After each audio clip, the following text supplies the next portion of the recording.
Sairam everybody and welcome to Sai Bhagavatam. We offer this series to our dear Lord Sai and we pray to him to bless us all with his loving grace. I would like to share one reflection that we received from a Group 2 SSC student. It's a beautiful drawing from episode 2 when Brother Balu had shared about 3 buckets, how to earn God's grace. And there's this beautiful drawing of the 3 buckets. And then the child also has drawn an image of Swami. And I was thinking, the 3 buckets were very tangible because it seemed like that was the take-home message for her.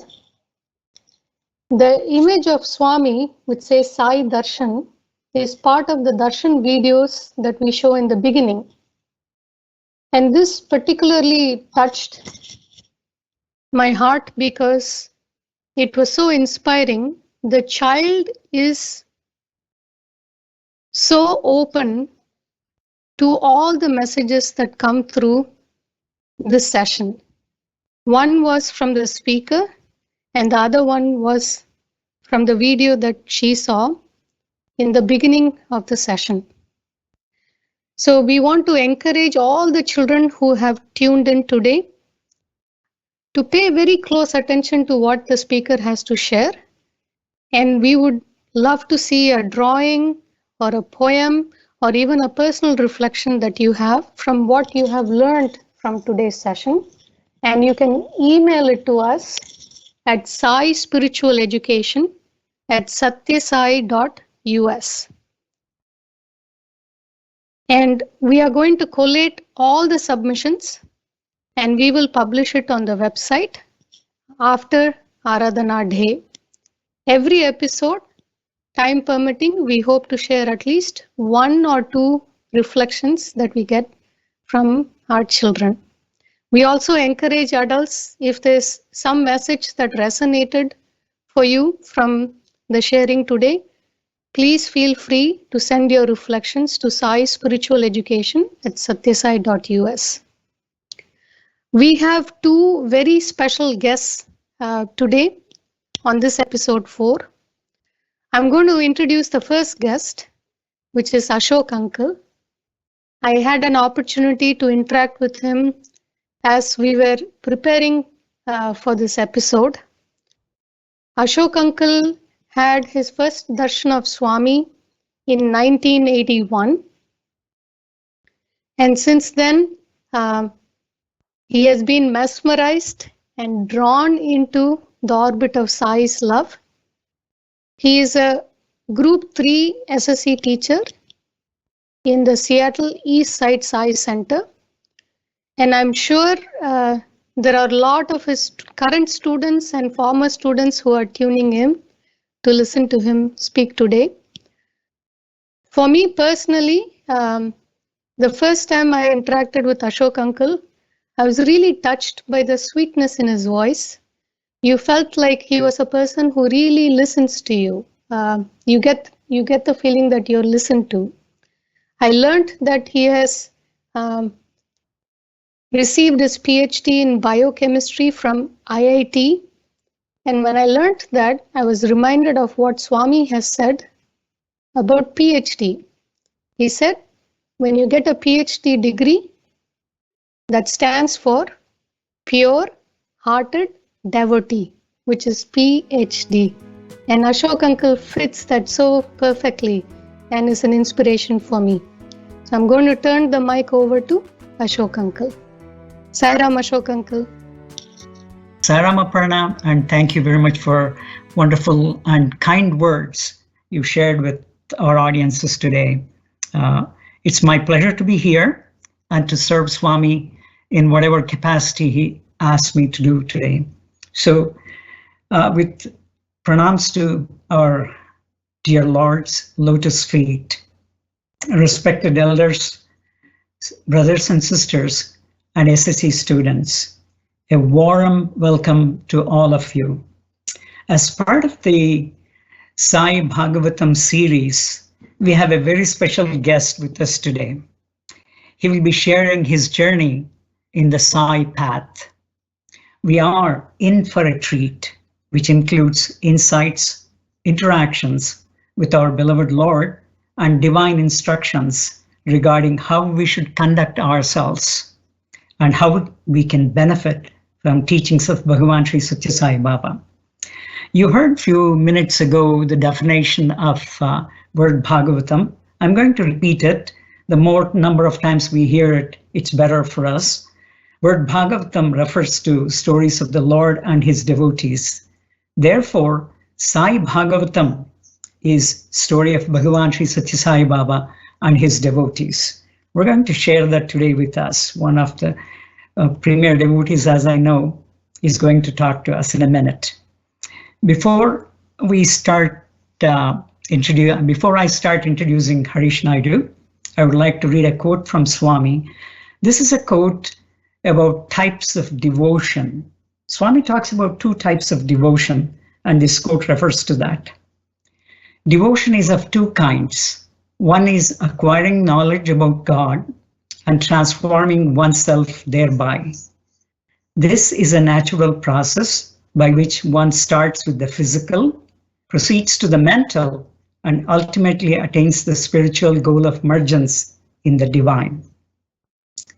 But in taking to this path of knowledge, only the individual concerned can benefit.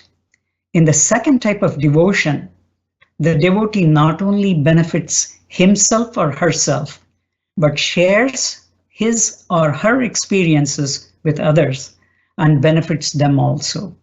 Such a devotee not only saves himself or herself, but helps others to save themselves. So this is a wonderful description of devotees Swami provides here. One who focuses on their own salvation, one who tries to help others along the way. So this is from a discourse Swami gave on October 8th in 1986 in Purnachandra Auditorium. Now to introducing our wonderful speaker for the day. It's my pleasure to introduce Harish Naidu. Harish graduated from Guindy Engineering College in Chennai, India, with a bachelor's degree in electrical and communication engineering. Then he moved to United States, went to State University of New York in Buffalo, and there he completed his MS in electrical and computer engineering. Then he moved to Seattle and took a job in Microsoft. He had a very successful tenure at Microsoft for more than 2 decades. Currently, he's the Chief Technical Officer in a Seattle company called Accolade that combines expertise, empathy, and technology to guide members in their healthcare journey. So Harish is in the spiritual journey. His job is to help people in the healthcare journey. Harish comes from a long line of Sai devotees, a line that stretches back to Sri Shirdi Sai Baba. I want to repeat that, a line that stretches back to Sri Shirdi Sai Baba. Many of you may know or may not know this, but his parents, Mr. Sri T.G. Krishnamurti and Srimati Saundarya Krishnamurti, are well-known devotees of Swami from Chennai. They have served Swami in many different capacities. They had the good fortune of Swami visit their house many times. I can't even count how many times Harish has shared the wonderful stories. The reason I'm stressing on this is I want to impress on you Harish's background. He grew up in a family focused and devoted to Swami. So all through his life, he's been exposed to Swami's teachings, stories of Swami. Let me share a little bit about how he has and is still serving Swami as well as Sai organization. Harish served the organization in many, many different capacities, starting with Center Devotional Coordinator, Regional YA Advisor, Center President, Regional President, National Service Coordinator, Vice President of SSSIO-USA organization, and he's the current President of SSSIO-USA. With all those titles and experiences, when Harish comes to center and starts teaching SSC kids, he's Harish Uncle, as many of you can relate with that. He's wonderful at his work as a Chief Technology Officer. He's wonderful as an SSC teacher because I get to talk to many of those students. They love him. And he's also famous for his year-end exams, which is actually wonderful. He's good at asking very thought-provoking questions. The reason I'm saying this is we have had many conversations, and Harish can pose very good questions. And when someone asks him a question, he can come up with a very insightful answer. He loves to talk about Swami and Swami's message. His audiences include Sai devotees and his friends from various different faiths. In fact, they have been impressed so much, they have invited him many times to go to their organization and talk about Swami, and he does a wonderful job. So, with that introduction, I'm going to hand you over to Harish. Sairam, Harish. Sairam, Uncle, thank you so much for your kind words. Sairam to everybody who is watching this broadcast, to all the children, to the parents, and all the elders and brothers and sisters. I want to start off by offering my gratitude to Sai, our beloved Sai, without whom this would not happen. I also want to express my gratitude to Aparna for starting off this series to engage with the SSC children across the country at this time. And I do want to say a few things about Dr. Ashok Kumar, who I will call Ashok Uncle during this session. Ashok Uncle and I and our families know each other for almost 3 decades. And he has been an amazing inspiration for me personally, for my wife, and for our children, and for many, many other devotees in this area. He has also served in many capacities, including being the regional president here of Pacific Northwest. And I think his children like him more than they like me. They love him a lot, his SSC Group 3 children. I always enjoy my conversations with Uncle, and I learn a lot from his deep understanding and study of Sai literature. I also want to express my gratitude to my parents, without whom I would not have known Swami. My parents connected with Swami in the late 60s, and since then, they haven't looked back. My mother has served in the organization and continues to serve as the spiritual coordinator for the state of Tamil Nadu in India. And she has inspired countless children who have now grown up and have their own children by hosting so many plays and dramas in the physical presence of Bhagavan, and inspiring them through stories of stalwarts and saints. My father met with Swami as an agnostic in the late 60s, and again, through Swami's love and grace, has served in the organization in many capacities, and is a deep scholar of the scriptures and Swami's life. And I've had the good fortune of observing these two souls and their journeys, their trials and tribulations and joys and happiness as they engaged with divinity in the form of Sai in a very intimate way. And I'm eternally grateful to them. So with that, I will pass it back to you, Uncle. Thank you, Harish. Sairam. My first question is going to jog your memory a little bit and take you back to your childhood days, because that's where I would like to start, because your exposure has been wonderful from very early days. So, Harish, everyone who has come into Sai Fold will relate to my first question to you. And I believe your response will be very valuable for our young listeners today. There are many SSC children listening today. Can you recall your early feelings towards Swami? Second, have they changed? Did they change with time?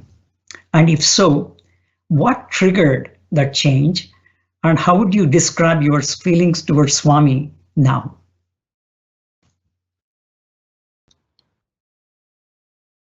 Saram, Uncle, thank you for that question. Yes, when I first met Swami, I was a little boy back in the late 60s. That's when both my parents also met Sai for the first time. And, it's hard not to get attracted to Swami's physical form, even at that young age. Swami had a very loving presence, a very commanding presence, and sometimes a presence which invoked some fear at that age. I would say that my initial relationship with Swami was more of God-fearing in nature. I wanted to make sure that I did not do anything that would make him upset. That was my initial relationship. In fact, I remember a time when me, my brother, and some of my cousins had the opportunity for a very brief engagement with Swami when we were maybe in our early teens in Kodaikanal, when Swami said, I am watching you all the time. I know everything you're doing everywhere. He said very, very pointedly. So it just reinforced that, I need to be more careful. That kind of a relationship kept me out of trouble as I was growing up. And then I came to the United States. I came to the US in the mid 80s, went to school in New York, and came to Seattle. After I came here, I got engaged to my wife, to Shalini, and then I came back to Seattle. I was working at Microsoft, and at that time I had an illness. I had a very severe case of chickenpox, and talk about quarantine. I was quarantined at that time. I was asked to not come to work. It's very contagious, and especially when you are an adult, it can be even more of a problem. I had several secondary infections. It was not a very nice thing. I was essentially quarantined for about 4 to 5 weeks, and I had with me a lot of books about Swami, which I had never read, honestly. So I decided to pass my time, and I picked up a book. It was the discourses that Swami had given on the Gita in '84. Swami had given a series of discourses every day. And that completely captured me. It captivated my attention, the simplicity of Swami's message, the practicality of his message, really conveying complex thoughts in a very simple way, made me start understanding what Swami was expecting of me, really. And it started to make me feel that I was not meeting the bar by a long shot. So that is what helped me to become a little bit more introspective. What was his expectations? Where did I stand with regard to them? And I began to start making efforts, I would say, really in earnest, to practice his message more earnestly. And I remember, Swami talked about Jyoti meditation. I read about it at that time. I had a roommate who had not gotten chicken pox, and my doctor said it's 99.9% he's going to get it. I didn't want that to happen, so I practiced all my meditation, and I was praying to Swami that he wouldn't get it, and he didn't. As an example, so that bolstered my confidence that practicing Swami's message definitely yields results.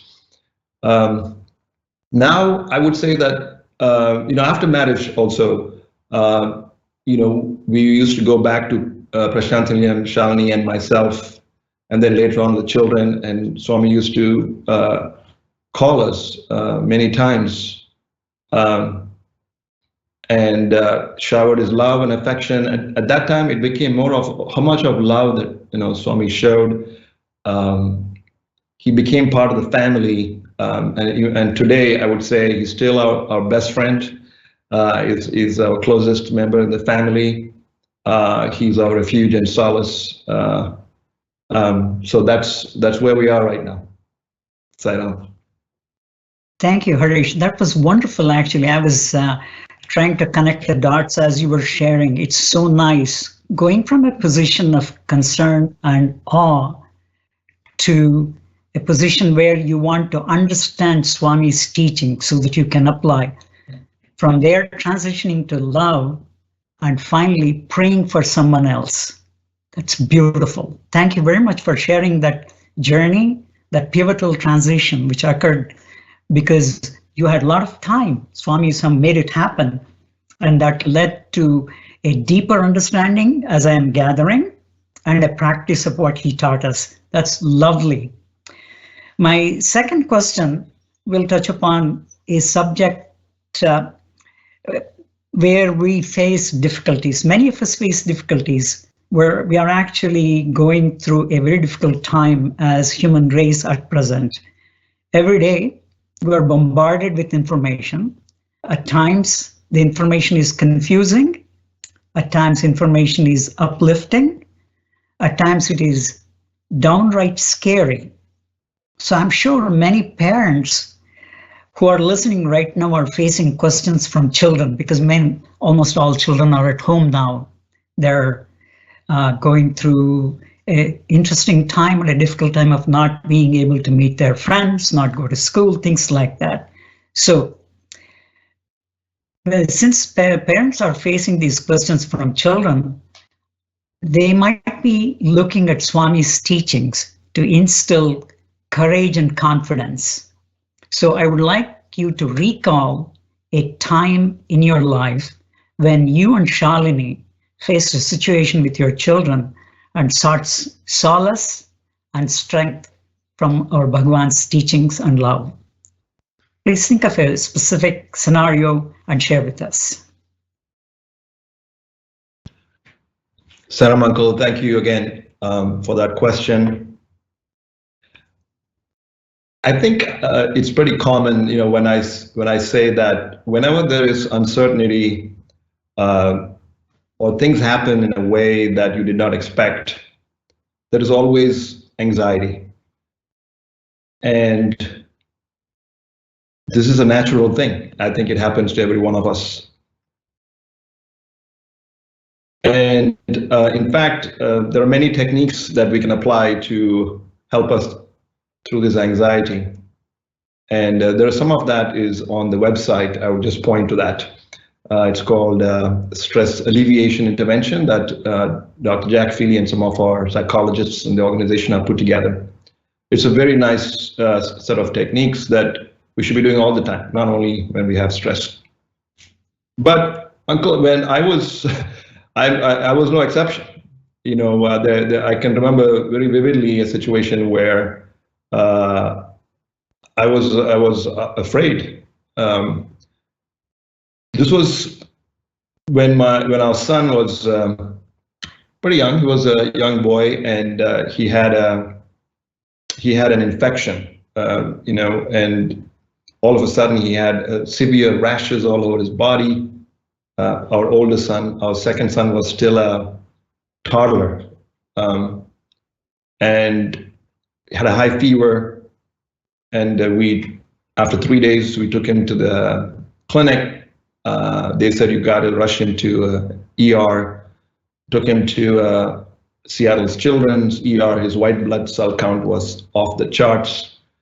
And many of the pediatricians there were looking at his situation, and they were not able to really diagnose what the problem was. And that made it even more difficult. So anyway, they said that it was maybe he was demonstrating 2 of 5 symptoms of Kawasaki disease. I did not even know that such a disease existed, and they were even not sure what it was.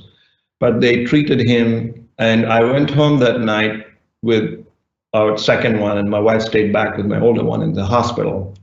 And that night was not an easy night. I was, you know how this happens, the what if scenarios running through your mind. And you know, your heart rate is up, you're not able to sleep, you're worried. And long story short, you know, he recovered, he came back home, everything was fine. Swami's grace, obviously we thought of Swami a lot during that period. Many months later, I would think almost a year later, we went to Prashant Nilayam, and then again, Swami promptly called all of us. We went inside the room, and I told Swami that, Swami, you were the one who protected and saved our son. And then at that point, he said, you were very afraid. And he said that in almost sort of, why were you afraid? You know, don't you know I am there? He didn't say those words, but you know, that was his tone in his voice. So then I started contemplating on that question. You know, why was I afraid? And you know, I think that, you know, what does Swami really mean when he asked that question? I do think that faith is an amazing tool for alleviating stress. We all operate on faith, whether we like it or not. When we check our luggage into the flight, we don't worry about it. We know that it's going to come back on the other end. As a simple example, imagine if we are constantly worried about whether that luggage is going to show up throughout the duration of the flight. It will be a miserable flight. I think life is like that. You know, we have to operate on a heavy dose of faith. And having faith in the divine, you know, who knows everything, who's your best friend, who only does things that are to your benefit, is a great tool for being peaceful, I would say. So for me, that's what it meant to continue to develop more faith, that whatever happens is for our best. I remember an example that Swami always gives us, which is, you know, if an infant monkey, you know, holds on to the mother tightly. If you've seen these images, the mother is jumping around and running around, negotiating all of the hurdles on the path, but the infant is completely oblivious and unafraid. I think we have to be that way. We have to hold on to Sai, and we have to have the confidence. He is an embodiment of divinity, and there's nothing that we should worry about. So that was, for me, the message. It was sort of a test of faith, and you know, it's a continuous process. It's never complete. We all have to continue to evolve and improve, and I feel that that was the message for me. Thanks, Harish. Thank you very much, because it is even though I wanted to ask this question, I also thought it's a very personal question, but thank you very much for bringing a very practical, real scenario, sharing with children and parents, because it's very important for people to remember in moments of stress and difficult situations, we have to hold on to his feet. the story you shared with the baby monkey hanging on to mother, I have read that from Swami. It is, we have to hang on with that kind of a tight grip to his feet. Thank you for sharing that with, because there are many parents who would appreciate that and can build on this. Harish, as you know, in our centers, we teach SSC kids a lot of complex topics, which Swami talks to us. One of that is we teach them God is omnipresent, omniscient, and omnipotent. Complex concepts indeed. I've always felt Swami's stories can make any subject simple and easy to understand. For today, please pick omnipresence and share with us your experiences and thoughts on that topic. Sairam. Saram Uncle, thank you for that question again. Omnipresence, it is a complex topic. I can't say that I fully experience or understand it. But essentially, it means that divinity is present everywhere at all times. And the question is, how do we experience it? Now, Swami, being the total embodiment of divinity, has demonstrated many times, I'm sure to many of you as well, his omnipresence. I can tell you, I can share one story, maybe if you have time a little bit more, that my father shared with me. So my parents, along with another couple, were driving from Bangalore to Puttaparthi in a small van. It was one of those tiny Maruti vans, it has little wheels. I think the center of gravity for that vehicle is way up, and it was not a very stable vehicle. But my father was driving, and as he was driving, he was negotiated some traffic or somebody on the road, and as he swerved to avoid the traffic, he simply cartwheeled. The van just cartwheeled about 3 times and ended up on the other side of the road. The top of the van was gone, and it was the whole sides of the van were like this, but it landed on its 4 wheels on the other side. And luckily, the only damage was my father had some difficulty raising his left hand, and my mother and the 2 other gentlemen, the one other couple, seemed fine. In fact, he was able to turn the car on and it started. And then, of course, he called for help, and they were taken care of. They went to the hospital, checked out, and everything was fine. But at the exact same time the accident happened, Swami was on the veranda. He walks out, he speaks to one of the devotees there and says, "Your friend, Krishnamurti, drives too fast." Exactly at that moment, Swami came out and said that. And how did my father know about this? Because that person called my dad. Say, "Hey, what's going on? Are you okay?" That's how the connection happened.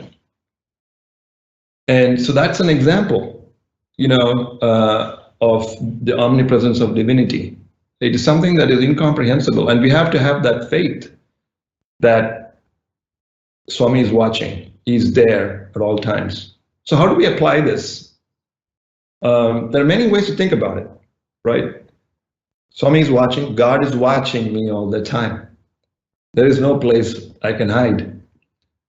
So it's not that I have to be on my best behavior only when I come to the center. I have to be on my best behavior, period, because he is watching me all the time. That's one, definitely, that is true. And it helps a lot in making sure that we are behaving the way we have to all the time. Another way to think about that is, keep doing things that pleases God. Because if he's watching you all the time, you want to please him. There's no point doing things that disappoint him. So then that you have to ask the next question, what pleases him? That requires listening to his stories, studying his life, listening to people who have done the same. And again, here I must say, it doesn't have to be that form of divinity alone. It can be any form. It can be your chosen form of divinity. If you love that form, then we must know what pleases that form, and we must try to do that all the time. So that's another way to apply this message of omnipresence. Sarah. Wonderful, Harish. Wonderful, and thank you. I and my wife have heard this story before, and every time I hear, it gives me goosebumps. Our Swami knows everything, and he's watching us all the time. The only thing we have to remember is that he's watching us all the time. If we do that, we will be in great shape. And so I'm going to change the topic a little bit. I know you read Vahinis, and you're also teaching children from Vahinis. So one of your favorite topics and mine, and we have discussed this many times. Our beloved Swami says, he actually insists that we focus on our own shortcomings and not focus on faults of others. What is your understanding and take on this fundamental message of Swami? Kindly share with us a situation where you were put on the spot.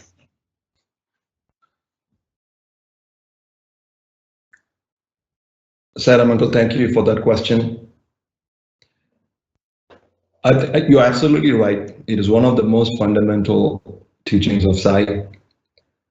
When I studied Prema Vahini for the first time many years ago, in that Swami clearly states that if you want to expand and practice love, then you have to do two things. You have to do two things. One is you have to ignore the faults of others and focus on your own faults. And the second is know that divinity is watching you all the time, which we just talked about. And at that point, I decided to, okay, I'm going to practice this. And it is quite remarkable. When I decided to practice it, I kept focusing on everybody's faults even more. It was a test, really. When you decide to do something, you realize how far away you are from doing it. I used to travel to India, and then you would start saying, "Oh, things are so dirty here," or "Oh my God, it's some complaint or the other about somebody else." So I had to really pause and say, "No, I've got to completely change the way I look at this." I remember one incident. Again, I was busily working on something. I remember, and at home, my second son was still a toddler. And all of a sudden, I felt a very sharp object fall on my head, and it was extremely painful. And, Swami has not given me much protection for my head. So I felt, so I was really upset that who did this? And I looked around and I saw this little boy. He was playing with something, and it happened to fly out of his hand and land on my head. And all my anger and frustration vanished looking at this little boy, because there's a feeling of love. I think it's both ways. If you have love, then you automatically ignore the faults. To have love, you have to ignore faults, because no one is 100%. And we have to focus on the good in everyone, so that we can learn from it. Another time, I remember in terms of parenting, again, myself and my wife were in front of Swami's presence, and Swami said, oh, you get very angry. And I was incredulously looking at Swami. I said, me, Swami? He said, yeah, you. And then he looked at my wife and said, right? My wife said, yes, Swami. I said, okay, I have no place to go now. So I told Swami that I get upset with my children when they don't follow what I ask them to do. And then that time, it was very kindly and so lovingly, he said, you have to say with love, right? You have to say with love, even if you correct that. And I think I've graduated from an F to maybe a C- right now after 20 years in that regard. Again, there's a long way to go in terms of the loving speech that Swami is able to manifest. Swami showers so much love on you that when he wants to correct, if he wants to get a little bit upset, it's enough. You will immediately respond. I think as a parent, our primary way to engage with our children has to be 100% love, maybe 98% love. And then when there is a need for correction, then the reaction is much more positive. It happens sooner than when we get upset and angry. And I can tell you from experience, that is true. And it's also a very practical message, because if you start looking at what is wrong with others, then you're disempowering yourself from correcting the situation. If you are in a class and if you're not doing well in your class, you could say, oh, the teacher is not good, right? But that's not going to help you in any way, because you're stuck with the teacher for the whole class. So there's no point in looking at others' faults. You have to say, why am I not absorbing the lesson, right? It's a very empowering thing to focus on your own faults. It's very disempowering to put the blame on somebody outside of you. And this will help you throughout, in my opinion, your personal life, professional life, and your spiritual life. Very practical message. And Swami was the greatest example of this. The amount of accusations that in his life Swami has had, which he would completely ignore. I remember, again, I'll tell you one other story that comes to mind, that from my father. My father and Swami were in Kodaikanal looking at a property to purchase. It happened to be a church. This is again a story I heard from my dad. So when they went, the caretaker, who did not look at Swami as the way we look at Swami, was just dealing with Swami in a very matter-of-fact way. Here is the situation. Here is what it costs. Here is this. My father could not contain his anger at the way this person was behaving. And then on the way back, my father said that Swami asked him, why were you so upset? And then my father told Swami that, Swami, he did not show you any respect. And Swami said, he doesn't know. Why are you worried about it? He just doesn't know. So it's a very empowering, to not focus on other people's faults. It's a very practical message. Sairam. Thank you, and Sairam, Harish, that was wonderful. Actually, two practical examples, one of yours and one with your dad, how Swami corrected and encouraged with loving words. That's the key to what you shared with us right now. Yes, we can observe someone's faults. Sometimes we may not maintain our equanimity, but love should be our response more than anything else when we interact and react under such situations. So The next one is, I know you had direct advice from Swami regarding the next question I'm about to ask you. That's why I'm asking this. What should be the nature of our interaction with Swami? The reason I'm asking is it's very easy for Sai devotees to transition into seekers to worshippers. We do that very fast and we do it very easily. So based on that, please share with us your thoughts. Saram Uncle, thank you again for that question. I think that's a very interesting phrase that you said, that we quickly move from being seekers to worshippers. I had a chance to, again, one of the interactions to ask Swami for some advice.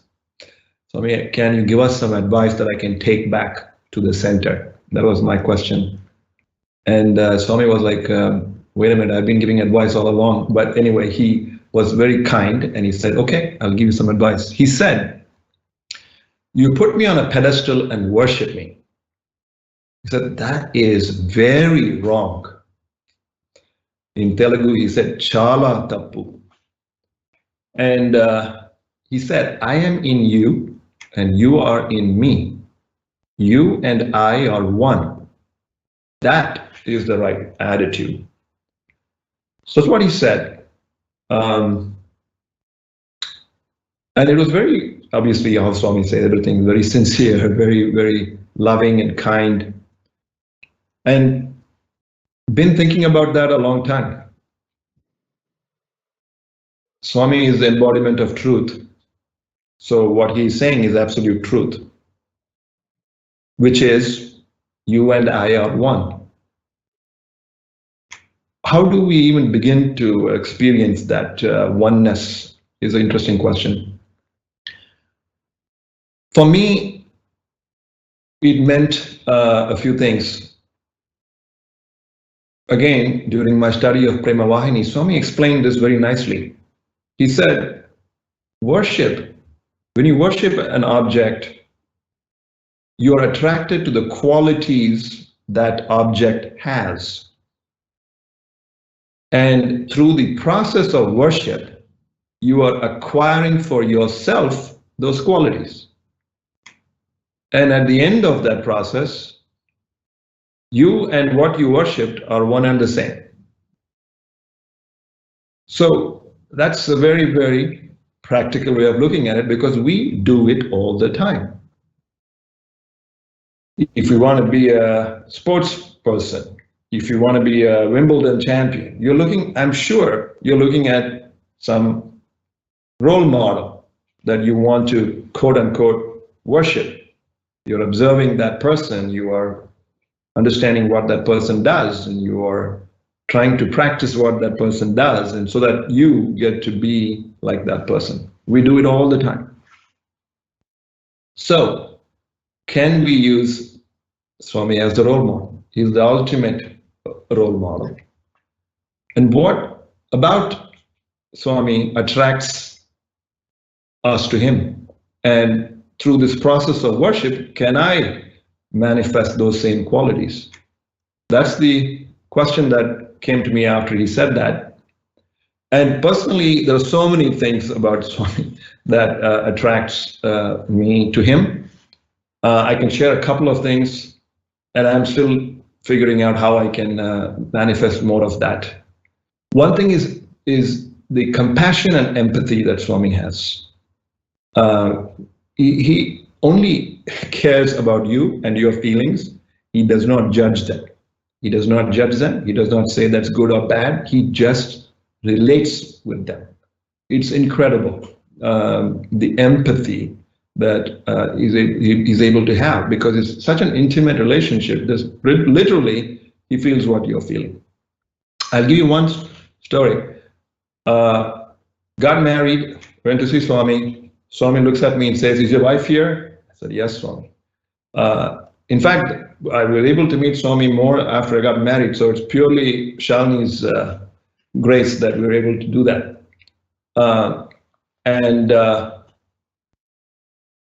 The year that had passed, you know, Shalini had come to the United States. We got married. Obviously, she was outside her comfort zone, separated from her parents, and it was difficult. And for me, it was like, it's the nature of the game. You know, we have to do what we have to do. But I did not appreciate the fact that she was missing her folks, and there was no company here, new friends, new environment. You know, all the work is new. The way you do things is different. I had zero appreciation of that. And when we went back, and that first time when Swami said, "Is your wife here?" I said, "Yes." And we went in. The first thing that Swami told Shalini is, "Oh, my dear, you have to, in America, you have to do all the work yourself." And that was it. And it was so much of empathy and compassion that he showed, that she melted. And even then, I did not get the subtle message that Swami was trying to tell me, which is he wanted me to be empathetic. But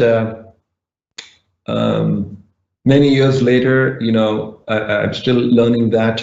You know, Shalini stayed home, raised the family, and then after the kids were grown up, she went on to do her own business. At that time, I was kind of, why is she doing this? And then this incident flashed back to me so many times, and then I realized, look, she has this capability, and she is sacrificed and raised the kids, and she can go and do this. And I, you know, that empathy is a great quality that Swami has that I continue to be attracted to. And I keep thinking about it, and I try to manifest it as much as I can. And I have a long way to go.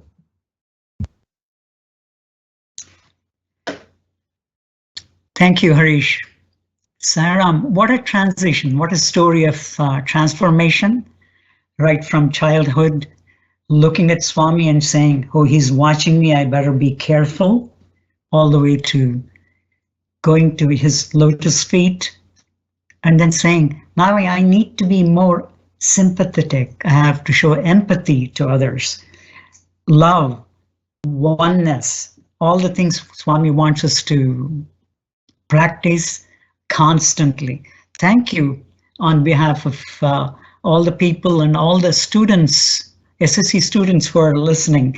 And I hope they have some good questions for you. They can send it to Aparna, and then we can talk about it. But I would like, since we're coming to last 4 minutes, there's one question I thought I can ask you, but it may take you a little more time.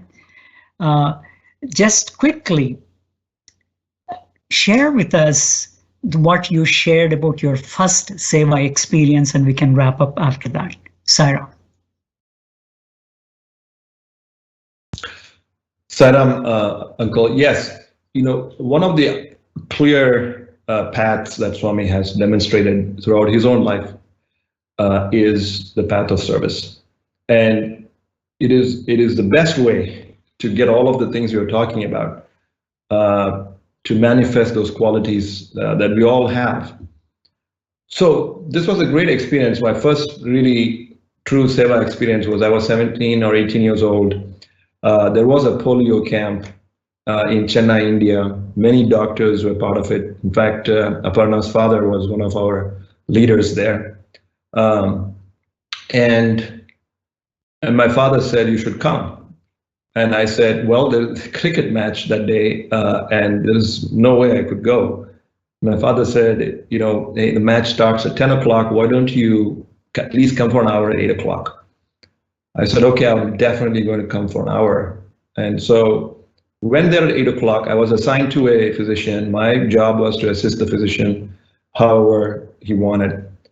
And on that day, I saw patients, people 5-year-old to 70-year-old who were so crippled by this disease. They had no braces, they had no wheelchairs, they were in line, dragging themselves on the ground.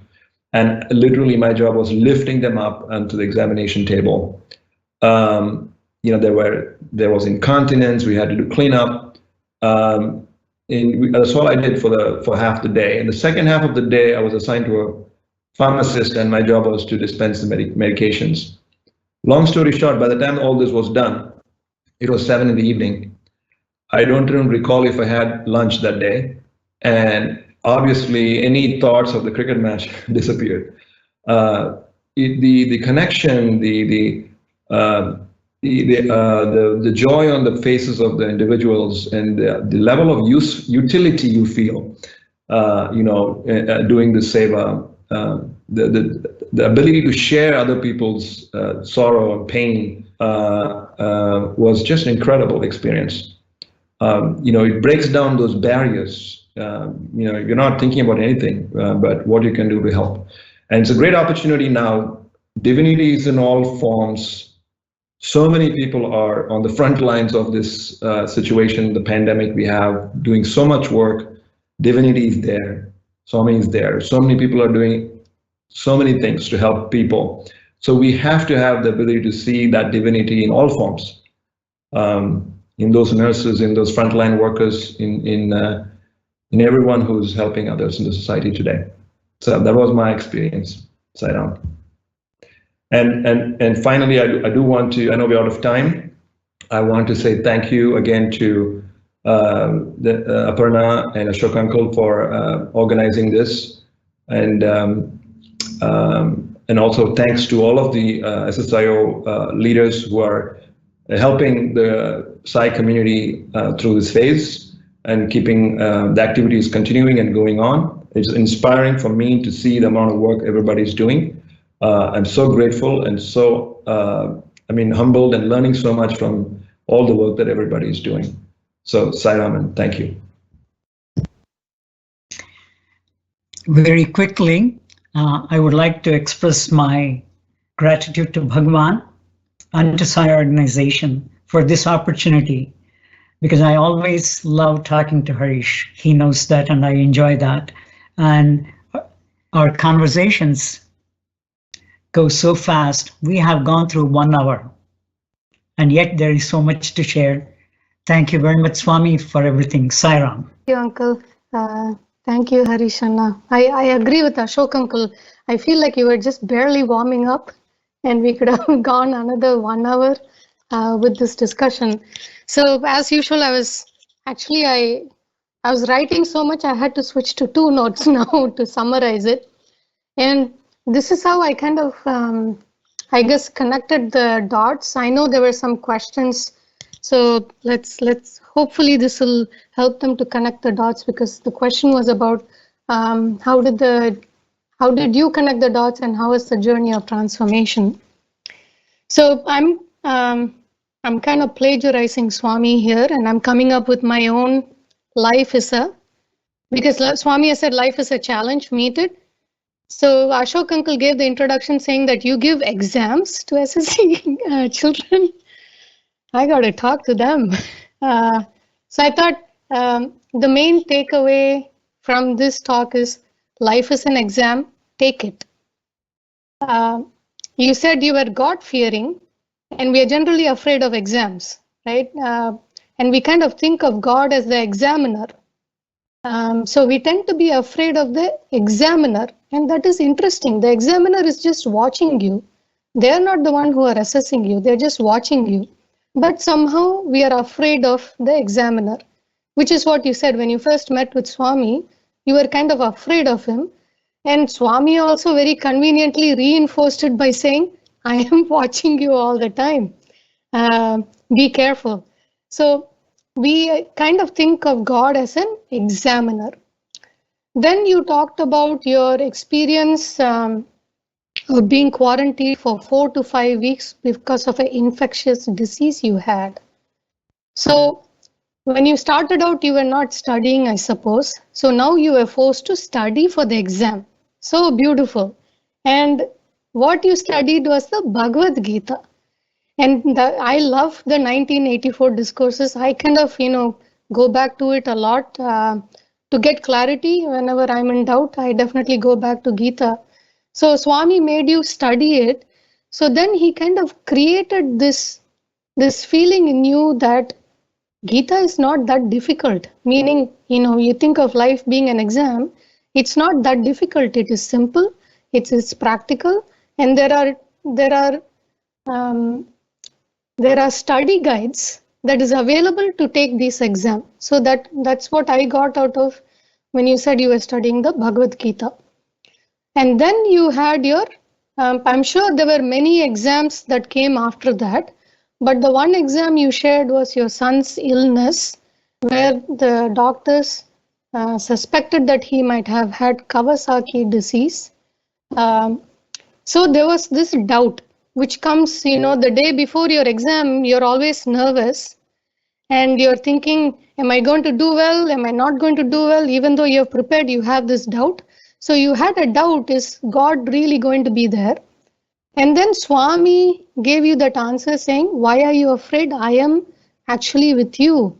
And now Swami's role is slowly changing from being an examiner to being a study partner, saying like, hey, why are you worried? I am going to be with you. And that was so lovely.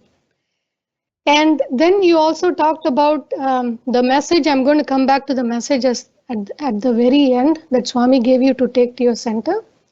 And then Swami not only, there was this other, this one was just phenomenal.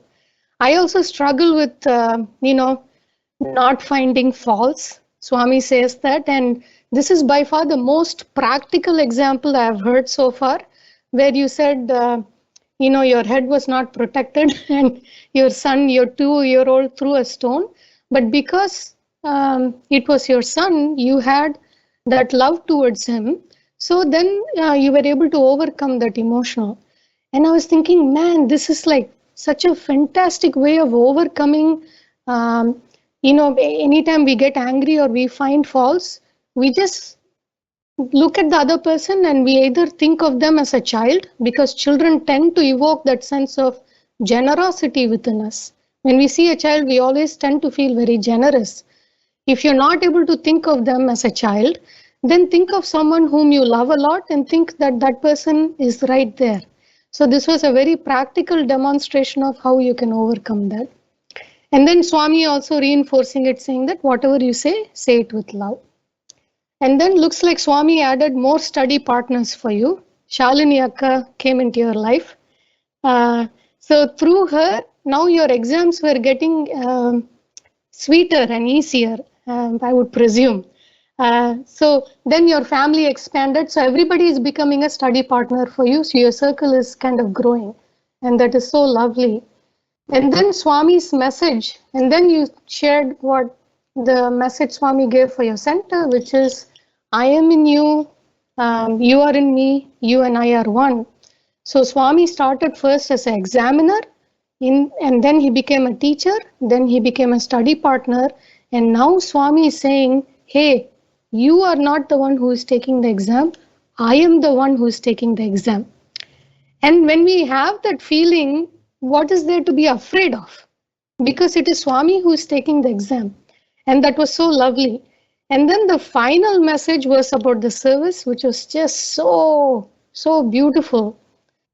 So it started as life is an exam, and then it ends with life is service, just do it.